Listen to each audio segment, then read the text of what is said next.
Okay, I'm reviewing Fire in the Sky, which is a little different than most of the reviews I've done because just about all the reviews I've so far done have been on movies that have been released relatively recently, or at least in the 21st century. And this one's a 1993 release, but I finally saw it for the first time. Now, this one was highly recommended. It's one of those, if you're into horror movies, you'll hear this one mentioned.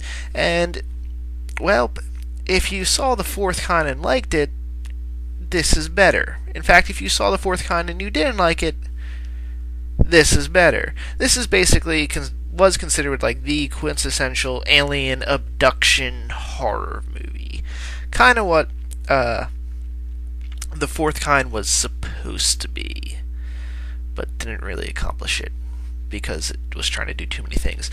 I rather liked it, although I think it has dated a bit. It's really, really slow all the way up until the last 10 minutes, and I think it's the last 10 minutes are really what made the movie, but it made it for its time, because basically they do fairly good special effects with the aliens at the end, which I'll get into, but they kind of, I think, I'm looking through the IMDb and here, and I can't find any direct connections to the X-Files yet, but it looks like if you watch the X-Files, which obviously a couple years later, it looks like they use a lot of the same special effects, so the big shocking, oh my god, that's horrifying stuff was seen a few years later on cable television. Kind of the downside, the actual film itself is based on the first account, if you believe in that stuff. Well, I guess the account, i.e. someone saying it was true regardless, but the first recorded incident of alien abduction, which happened in 1970s Arizona, and well, it was one of the more famous stories about Travis Walton getting abducted, yada yada, and he was found a few days later. I've heard of the incident before. I had not read a whole lot on it or anything, so I'm not sure how closely it follows the actual person's account of the event, but the film kind of doesn't know who his main character is. That is if you want to talk about flaws, that seems to be it. D.B. Sweeney plays Travis Walton, and he's supposed to be the main character, except he doesn't take center stage until the last 10 minutes. Really, Robert Patrick is the star of this film. He's the main protagonist, except for the last act of the movie, he's nowhere to be seen.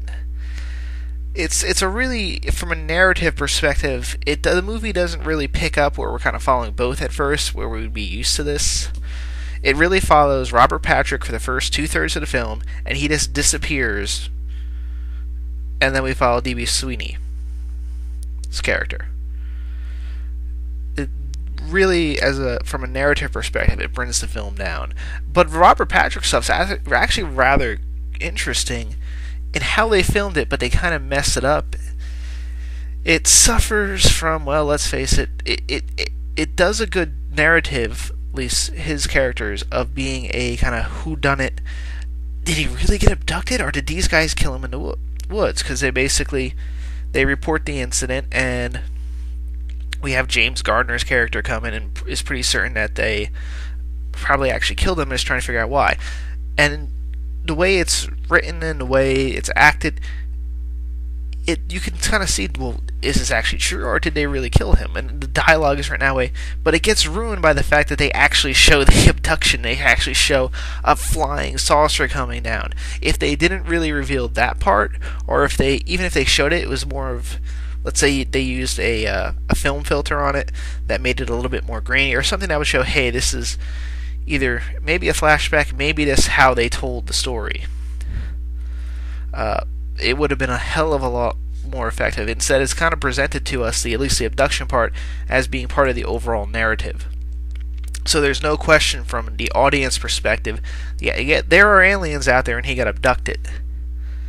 It would have been better if they just left that part out, or made it, not shown it until earlier on, kind of have him later on when D.B. Sweeney's character has his flashback, start with that scene so we actually see it, it would have made the film a lot more interesting, a lot more suspenseful. I can probably see why they put it in there. It was for, to make sure there was action, because there's not a whole lot of stuff going on in the film, directly action and alien wise. So they had to show that quick spot in the beginning. But eventually, Sweeney's character shows up nude, and then we get to the actual, nude in the woods, picked up. They run in some alien abduction people, which is kind of weird because there's supposed to be not any, this is supposed to be one of the earliest cases of this being reported, yet these guys are like there and they know everything and have proceed. But they show up and be assholes, basically. But then when he comes back, he then eventually has Robert Patrick's character kind of just disappears. He kind of leaves his wife and goes to live in the woods, and we see him in the last scene of the movie, but from there on out, he just is no longer there, even though we were following his character from the very beginning. Even when, before the abduction occurred, D.B. Sweeney's character is just kind of a side character, not, it doesn't look like he's the main character, even though in everything else he's billed and he's there for the last act.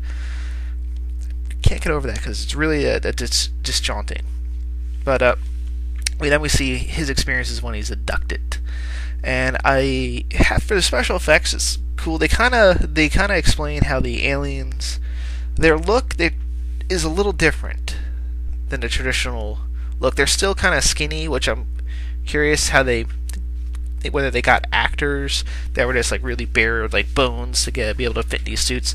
But the heads aren't quite as big as traditional aliens, and the eyes are a lot smaller. But they kind of explain why people are reporting the kind of really big gray-skinned, really big heads with really big eyes type aliens by having saying that those are spacesuits that the aliens wore.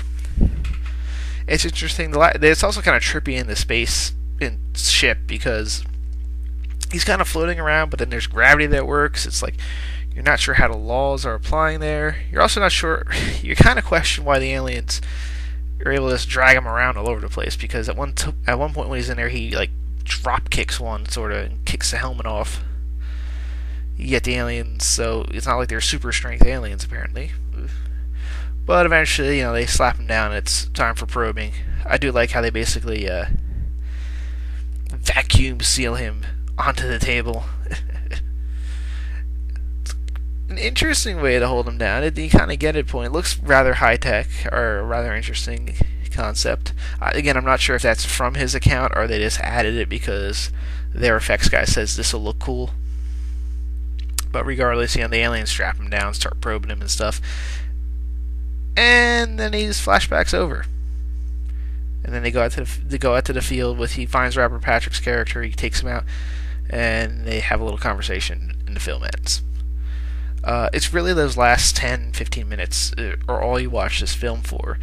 And I have no doubt that when this came out, that was some pretty scary stuff, because the special effects for that time period were very, very well done.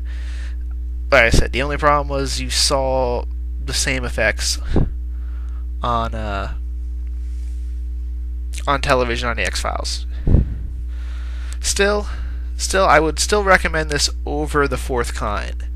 It certainly does a much better job as a narrative. It does with the exception of you actually seeing the abduction earlier on in the film, it does a very good mystery plot. Like, okay, did one of these guys kill this guy in the woods and they're covering up, or was there an actual abduction?